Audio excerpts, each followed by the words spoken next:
BYU comes into the week now ranked 22nd in both the AP and the coaches polls. This after a 38-9 demolition of previously 13th ranked Kansas State on Saturday night. Coming up on today's broadcast, we will look back at that win and ahead to this weekend's battle at Baylor as we visit with defensive coordinator Jay Hill and offensive coordinator Aaron Roderick. Let's kick off today's show by saying hello to BYU DC safeties coach and associate head coach Jay Hill. Coach Hill, good to see you once again. Yeah, always good to be with you. Wow, even though you were in the booth, you could see and hear just how special a night it was at LaVell Edwards Stadium. There were 2 or 3 absolute eruptions. Most of the time in the box, it's pretty calm and mellow. You don't hear a lot, but there were a few eruptions that were loud in the box and a couple that had the whole press box swaying. It was so crazy. So. A loud, sold-out crowd isn't just fun and entertaining. It can have a tactical impact on a football game, and I think we saw that Saturday. Oh, we for sure saw, and I said that going into this game, the crowd needed to be a factor. They absolutely were. There were penalties that K-State had, very uncharacteristic penalties for them. They're usually a very sound, intelligent football team, but it rattled them a little bit. And not coincidentally, the big swings, at least when their offense was on the field, were happening on the Rock side of the stadium. You know what? The Rock is amazing. I'll call them out every time. They're the best student section in the country. It's super loud. They're always involved. The fun that they have with their swaying and everything. I mean, just best student section in the country. Outstanding environment. I love looking back at everything that's come out of that night just because it brings back some really strong memories from just only 48 hours ago. It was a special evening. All right, to the game. Coming in, you were dealing with a dynamic dual threat quarterback and a 2,000-yard career rusher next to him. K-State was averaging 7 yards a carry through 3 games. You held them to 5.3 yards per carry on the night, but overall, what was going to be top of mind for you guys on Saturday night? Well, we wanted to limit their big plays. Obviously would have liked to have held them a little less rushing than they got. But we wanted to limit their big plays, and I think we did that for the most part. And we wanted to just keep the quarterback contained, and we did that for the most part. Quarterback Avery Johnson and running back DJ Giddens, the 1-2 punch, and those guys are very productive and had been coming into your game. Well, they had been, and they are. Those guys are going to make a lot of noise this year. The running back is super talented. Avery Johnson, everybody knows about. But I thought for the most part we did a good job containing him, and to hold that offense to 9 points I think is a huge deal. And out of the end zone. K-State's first drive went 12 plays, almost 6 minutes, but it averaged only about 4 yards play. They had to really grind to get down the field, and it ends in only a field goal try. They weren't getting into the end zone. Well, really the first 2 drives were that way, right? Yep. Is they had almost 30 plays in the first 2 drives, which was too much. We need to get out of those drives, but not allowing them in the end zone and getting away with just 6 points when we really hadn't played that great to that point was a huge deal. Yeah, you allude to the second drive as it's the first 2, and on that second drive, that's 16 plays. It's 87 yards longer, more than 8 minutes off the clock, but again, only a field goal after, and I thought it was a really good stand inside the 10-yard line. They had a 2nd and 6, 3rd and 6, I think, inside your 10 before they kicked. Yeah, so again, I can't say enough about our players just really being tough in those situations. It was a difficult situation to be put in early, but our players found a way out of it, and that's the sign of a good defense is when you're resilient and you're not playing at your best, but you're resilient and you're keeping them out of the end zone. That was the key. To keep 2 teams like SMU and K-State out of the end zone in your first 4 games is pretty impressive. Well, I'm proud of the guys. Like I say, I think the assistant coaches have done a phenomenal job having their guys ready to go, and probably a little bit too much bend, but we never broke in either one of those games. And just the key to college football is they got to score touchdowns, and we've been keeping them out of the end zone, so that's huge. Yeah, so through 2 drives, they did snap 28 plays, but how were you feeling in that feeling out process? Well, I told our coaches, you know what, the key right now, don't let them start making stuff up. We haven't played great yet, and they've only got 6 points, so just stay the course, keep doing what we're doing. I'm not going to change the way I'm calling it. We've only given up 6 points and we haven't played great yet, so just stay the course. We're going to be okay. It was a really interesting first half, in part because K-State didn't begin its 3rd possession until just over 2 minutes were left in the first half. That's when things really got interesting. But it was a unique, because both teams were possessing it for longer drives. There were so few possessions in that first half. Well, there were very few possessions, not really that many opportunities to make plays, just the way the game was going. And that's why I said on the headset to the coaches, I want you to get with every position group and just tell them, just stay the course, keep doing what you're doing, good things are going to happen if you just keep trusting the process. And the players did that. The coaches did that, and then we get that 5 or 6 minute explosion, and the game was not over, but mostly over. Yeah, the first 28 minutes of the first half is like one game, and then those final 2 minutes were kind of game in and of themselves. It was really crazy. The first game-changing play came on a 3rd and 2 from the K-State 33. Jack Kelly with the forced fumble, and then Tommy Prassis, the freshman, they combined for a scoop and score. Well, so excited for those two guys. I mean, huge play, huge opportunity in this game for us to kind of take control of what was going on. And I'm happy for Tommy. Call him Touchdown Tommy already, and he's just a freshman, so good for him. And 4 white shirts around that ball, by the way, too. Well, Batty told me he said that he was telling him to pick it up, pick it up, pick it up, but I don't know if he really could do that. I guarantee Tommy couldn't hear him. A lot of composure for the kid to, again, make a clean collection and get in. And again, only a freshman, and yet you see him, he's already had meaningful reps through games 1 through 3, but he's out there when it matters. Oh, he's out there when it matters, and he made maybe the biggest play of this game. You're going to like what you see out of that kid for a long time. He's going to be a great player. So 2 plays after Tommy's touchdown, Tyler Batty records his first career interception to maintain momentum for BYU. Well, that was huge. I had just told the coaches I don't think K-State's going to do anything to screw this up right now. And they were just trying a slip screen to the running back right here. And we had pressure from Jacob Robinson coming off the edge, which forced him to throw it quicker than he wanted to. And Batty had a nice drop. The quarterback didn't think he was dropping, and throws it right to him. Was that the assignment all along on that play for Tyler? It was, yeah. Tyler was dropping off the back. In fact, on the headset, this is kind of funny. Coach Pop was like, "Oh no, we got Batty on number 3 dropping," because number 3 is super fast, but Batty drops right where he's supposed to do it, and the quarterback threw it right to him. Yeah, not every D coordinator might feel comfortable with his edge lineman in that role, but what makes Tyler a good guy to have in that position? Well, right Tyler's a smart football player. He's played a lot of football. We did have safety help over the top, so it wasn't like he was going to have to run all the way deep with him, but I liked the call at the time. Obviously ended up being something that confused the quarterback, and he threw it right to us. So the defense doing its job there, but 2 plays after that, the offense does its part. It's Retzloff to Roberts, and BYU goes from trailing 6-0 to leading 17-6 in less than 2 minutes.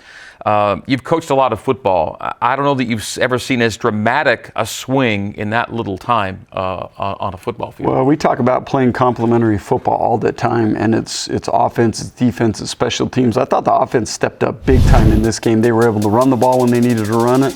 They scored touchdowns on short fields. Every time we gave them a short field, they scored touchdowns. I thought the offense played outstanding. It's one thing when the defense sets you up, but they took right advantage of it. And again, the timing of it too, going to the end zone, getting a score, and just kind of keeping the ball rolling for you. Yeah, the momentum is a huge deal. And I actually heard a talk just recently from President Nelson that talked about spiritual momentum, and he used an example of a basketball game. Well, this was the exact flip in a football game. We had all momentum going in at halftime, and what an unbelievable deal it was. So BYU took an 11-point lead to the break, and the Cougs kept the ball rolling into the second half. When we come back, we'll see how the Cougars and the Cougar defense in particular came up big to keep K-State under control after halftime. We continue our conversation with Coach Hill. As we head to break, a reminder to join Dave McCann and former Cougars Blaine Fowler and David Nixon tomorrow night for a brand new edition of After Further Review. They'll break down the film and the win against Kansas State and look ahead to Baylor. That's tomorrow at 7 p.m. Eastern on the BYUtv app and ESPN+. When we return, the Coordinator's Corner continues. We're brought to you by JCW's The Burger Boys.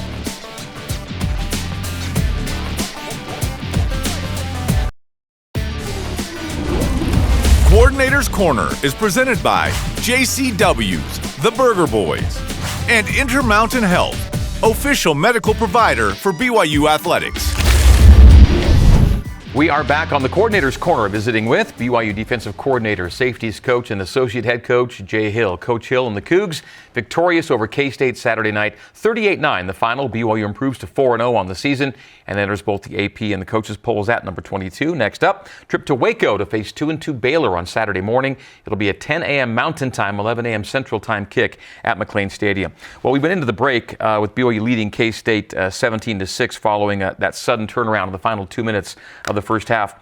Second half begins with the Wildcats in possession, and your defense came up big again. This time, Harrison Taggart with his first career pick. Yeah, this was a great job. We run a little stunt up front. We called it Nemo. I don't know why we called it that, but we called it Nemo. Batty comes just scot-free, doesn't make the sack. Quarterback steps up, throws it right to Harry, but Batty comes just clean as can be right there. If he doesn't intercept it, the crazy thing is Crew Wakely's going to intercept it right behind him. And so a couple of guys with their first career picks as Cougars, Tyler Batty and Harrison Taggart. You had a loss of Ben Bywater before the season, which you kind of were able to prepare for a little bit. But what can you say about how Harrison's kind of occupied that role, if you will, and how he's kind of embraced it? Well, it's very difficult to replace someone as talented and as good a player as Ben Bywater was, but I think Harry's done a great job of stepping up. Jack Kelly and Isaiah Glasker playing at the level they're playing. I think Justin Enna's done a phenomenal job with that linebacking crew, and really the backups have played a lot this year too, and those guys have played sound. So I like that linebacking crew. They just continue to get better, and they're young. Now that group's young. They're only going to get better and better. So we see that the pick sets the offense up in a good spot again, and it wasn't just that you're making plays with your guys. The offense making K-State pay right away. Darius Lassiter adds to the lead off a pass from Jake Retzloff, and again, it's the complementary part of it. You're doing your part. They're capitalizing immediately and kind of keeping K-State at bay. Well, the offense had so many short fields, but I said this before, they might not have the total yardage people were looking for at the end of the game, but they didn't have the opportunity to. They took advantage of all their opportunities. I thought they played outstanding. The average starting field position for BYU was the 44-yard line. Yeah. K-State was the 21. If you're at plus 23, you're probably winning a lot of football games. Yeah, you're going to win, and that's, I think I've mentioned this, that's K-State's MO. We were able to flip the script on them, what they're usually really good at and why they win football games and why they're so tough to beat. We were able to flip that on them. We had the average field position start that was much better than theirs, and the offense took advantage of all the opportunities they had, and we were very opportunistic on defense and special teams. So you get the scoop and score, and then you get the 2 quick touchdowns on short fields. That's 21 points on 3 takeaways. Again, that exchange rate is going to win you football games. Exactly right. And again, that goes back to just playing together, and I think really the team is starting to believe in everything that we're preaching to them, and we've got players on both sides of the balls that can make those huge plays like they did, and they did it on Saturday night. After the Lassiter touchdown to make it 24-6 BYU, one of the most exciting moments we've ever seen at LaVell Edwards Stadium, went from near disaster to delirium. The Parker Kingston punt return touchdown was a wild one. Well, it was crazy. We were in safe defense because it was a shorter 4th down attempt, so we left our defense out on the field. Parker, the ball gets kicked over his head just a little bit. He actually touches it right there. We were screaming in the box, what is he doing? And then all of a sudden, that's what he's doing. This is what happens. And, you know, that block by Glasker was huge right there. That block right there by Jacob Robinson, huge. And then you can see the effort. Jack Kelly's got to shield the guy right at the end. I was just so happy with the effort of the defensive guys on that return. And then obviously Parker Kingston did a phenomenal job of picking that thing up and going. But that was one more stadium eruption that you just don't hear that at all places across the country. Unbelievable atmosphere right there. And how great to have so many different players from different units kind of contribute there on that play too. Oh yeah, that was huge, and it's big. I had actually just talked to the defense about one of the great signs of a great defense is how they play on safe punt return and how they are on their field goal block. And if you want to gauge a defense how good they are, watch them and their effort on those phases. And you can tell if you got a great defense or not. And sure enough, to be able to come up with the touchdown on safe punt return was huge. Just to clarify what that means when you say safe punt return, it means not a typical special teams unit exchange. You're playing with your defensive players. Yeah, we got 10 defensive players out there just making sure we're stopping all fake punts. And those guys' job is to set up the return. And it actually got for that particular one was set to our sideline, and that's right where it went. After a K-State field goal for the Wildcats' final 5 points of the night in the third quarter, they got the ball 3 more times, and it was 3 turnovers on downs. Your guys simply did not let K-State back in the game. Well, those were like 3 more turnovers, right? If you get out of those 4th downs, it's like flipping field position. The offense took over with good field position and did a good job with the ball and just running out the clock. I just think those were such huge. The second half was so big on just getting out of those 4th down stops, the turnover. That play right there. Huge. Glasker's sack Yep. of Johnson there. Yep. He gets away, he can go. I mean, that's what he does. Oh, he can run. Yeah. And if he gets out of that goes back to Isaiah Glasker making huge plays, ice mower right here. Those 4th down stops were critical in putting the game away. And again, you've been able to get reserves, good reps against a power conference opponent here late in the game too. Well, huge, right? We had all backups in there late in the game against the number 13 team in the country. I mean, that's a huge deal. I don't think it can be understated that what an important deal it was finishing off the game the way we did. So you have faced now 2 power conference opponents. Neither team scored a touchdown. SMU, K-State we're talking about. We know how productive K-State can be. SMU put up 66 against TCU on the weekend. Looking back at holding them to 15 is really, I think, something that will hold up for the season, hopefully. Well, I think we mentioned this when we played SMU. They were averaging 54 points at home. So for them to put 66 up on TCU, is that surprising? That's probably more than I thought they would have, but they've been that good at home. So for us to hold them without a touchdown in their own stadium was big. And then to do what we did against K-State was big. Now, I think this is critical moving forward. We got to stay humble. We got a lot of room for improvement, and our guys know that. We'll point that out to them today, that if we just continue to stay the course, do things that we've been coached to do, we got a chance to get even much better. We're going to pop up on the screen here some of BYU's top 25 statistical ranks through 4 games. And once you're through a third of the season and you have played 2 power conference teams, you can start to see some numbers that hold water. And so you take a look at that there, and what ones to you really matter, resonate most? Well, really the first 3 are some of the biggest. Just turnovers gained is obviously such a huge stat in college football.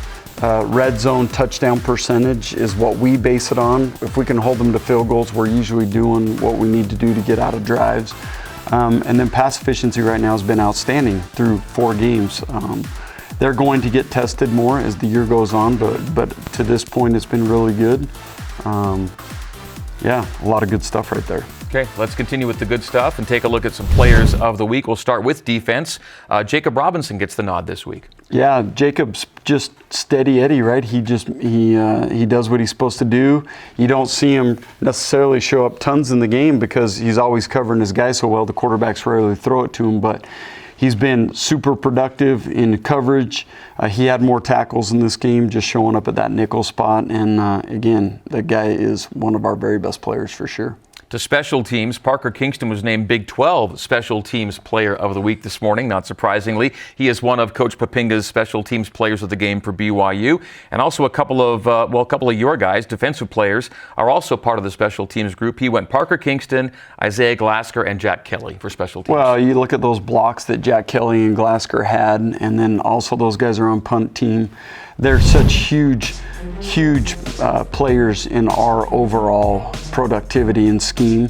And then this is just an outstanding effort by Parker Kingston. So watch Isaiah get the first block, and then he's leading thing down the sideline. Jack Kelly's going to show up right here with shielding this last guy right there. Right. But those guys' effort is just outstanding, and they're becoming phenomenal players. Can't wait to see what their futures hold in this game. All right, our future is a break, and we'll tell you that as we go to break this Saturday morning, you can tune to Cougar Pregame Live on BYU Radio starting at 10 a.m. Eastern, 8 a.m. Mountain. We're getting up early as the Cougars visit the Baylor Bears. As we go to break now, a reminder that dinner after the game at JCW's includes something for everybody, from burgers to wings, shakes to salads. JCW's, quality and a lot of it in Lehigh, American Fork, Provo, South Jordan, and Harriman. Coming up next, I'll go ahead to BYU and Baylor.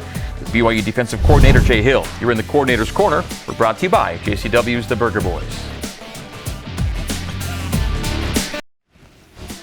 All right, it's BYU now 4-0 for the first time since 2021. Welcome back to the Coordinator's Corner. Cougs opening Big 12 play at 1-0 with a 38-9 win over K-State Saturday night. Cougs now 4-0 all-time against the Wildcats at home and 5-4 in that all-time series against K-State. Next for BYU, the Baylor Bears Saturday morning in Waco, 10 a.m. Mountain Time, 11 a.m. local Central Time at McLean Stadium. Let's preview the matchup now with defensive coordinator Jay Hill. Our look ahead brought to you by Intermountain Health, official medical provider of BYU Athletics. All right, BYU and Baylor, 4-0 Cougs, 2-2 Bears on their home field in a morning game. Yeah, super excited about it. This is a team that can be physical with you on both sides of the ball, offense and defense. We're going to have to do a good job of stopping the run and then forcing them into long yardage situations. That's going to be a critical part of this game. All right, they have road losses at Utah and Colorado. Yeah. And then they have home wins over an FCS and then Air Force. The Colorado loss just came on Saturday night. That was a game they led by 2 touchdowns at one point, and then saw the game tied on a Hail Mary and then lose in OT. If you were to put yourself in their shoes, what's their biggest challenge right now? Well, just trying to find out who they are and trust the system. They were playing good against Colorado. They had a spurt against Utah where they looked good at the end of the game. So we got to do a good job of just doing what we do, trying to keep them down, and they're going to be ready now. They were going to get their very, very best shot. They're at home. They got their backs up against the wall a little bit. They're going to give their very best shot. Their red zone offense ranks 120th. Meantime, we've talked about your red zone defense excelling. Lots of middle-of-the-pack stats. They're trying to find themselves, like you say. But just that red zone number alone, if those trends held, you'd like your shot on Saturday. Well, we got to do a better job of keeping teams out of the red zone. That's something that we can get better at. And when we get in there, we got to continue to be salty and not let people get in the end zone, which we've been good at. But we got to limit teams' attempts in the red zone. They have a new offensive coordinator in Jake Spavital. He was a former head coach at Texas State, been an OC at Cal, other schools as well. How would you describe their style offensively? Well, if they can run it and they can pound you, they're going to try to do that. They do a good job of play action. The quarterbacks are athletic. We're going to have to do a good job of keeping the ball from getting down the field in their play action game. But he's been around a lot now. He's an offensive coordinator that's done great things. We're going to have to be good on Saturday. They have changed quarterbacks already. Yeah. They opened with DeQuan Finn. They've changed to Sawyer Robertson. How would you describe Sawyer Robertson's style of play back there? Has some good numbers. He can run it if he needs to. He can run it. He doesn't run it as much as the other guy does, but his pass efficiency is higher right now. He's actually over 160 pass efficiency rating right now, which is pretty good. So we'll have our work cut out for us. I mean, this is not a bad team. They're 2-2, and they've lost 2 pretty close games to 2 Big 12 opponents. So we got our work cut out for us. As opposed to maybe a DJ Giddens, they have a running back kind of by committee right now. A bunch of guys getting a lot of reps back there. Yeah, but they're physical. I think the running backs are actually the strength of their offense right now. I think those guys run physical. They've got speed in the backfield. They're going to make you wrap them up and tackle the right way. Can you give us some insight into how soon it is after the K-State game wraps up that you're already into Baylor work? Well, our guys have really broken down Baylor before we even start today. But most of the coaches, we move on to Baylor sometime Sunday/Monday morning.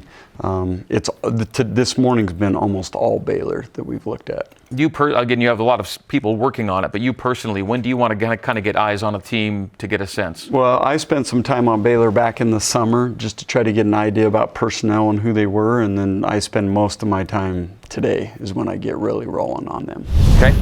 It's a morning game, as we talked about. 11 a.m. there, 10 o'clock here, body clock-wise. You guys excel at night, really used to these nighttime games. Maybe less of a record of success recently in the daytime games. Now, it's not coincidental that a lot of the daytime games are the higher profile, marquee ranked opponents. So you played really, really good teams in the daytime. Is there anything to a daytime routine and a nighttime routine that you'll look at this week? No. Not me. I mean, you always evaluate everything in a program, but I think sometimes media might put too much into that stuff. It's the reality of getting your guys ready to play. I thought last year we had a 10 a.m. kick, I think 10 a.m. against Oklahoma, and I thought we played really well. Could have won that game? Should have won that game. So, and then the week after also was a daytime in Stillwater, yeah, as I recall. So bottom line, I don't know. I think people put too much merit into stuff like that. We got to have our guys ready to go. Our players need to be ready to go. The coaches got to be ready to go. It doesn't matter when we kick off. That stuff never has affected me. I don't want it to, so I don't put too much credit into it. You mentioned, I think, the word hungry a little earlier. You're at 4-0. You're now ranked. It's been a climb, and you've earned that climb. Does that get hammered home this week? The fact that, yeah, we're in a good spot, but let's not lose this edge.